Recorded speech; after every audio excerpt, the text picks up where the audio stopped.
অমর একুশে বইমেলার দ্বিতীয় দিনে অব্যবস্থাপনা অনেকটাই কাটিয়ে উঠেছে মেলা কর্তৃপক্ষ। চালু হয়েছে তথ্য কেন্দ্র।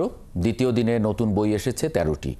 পাঠকের উপচে পড়া ভিড় ছিল না, তবুও নতুন বইয়ের গন্ধ নিতে যারা এসেছেন তারা বেশ স্বস্তিতেই বই দেখেছেন, কিনেছেন।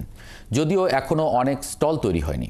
তথ্যকেন্দ্রে ১৩টি বই জমা হলেও স্টলে স্টলে নতুন বইয়ের পসরা জমেছে বেশ। আছে ফিকশন, নন ফিকশন সহ জুলাই গণ অভ্যুত্থান নিয়ে বই। প্রকাশকদের প্রত্যাশার সময় যত গড়াবে ততই জমে উঠবে বইমেলা।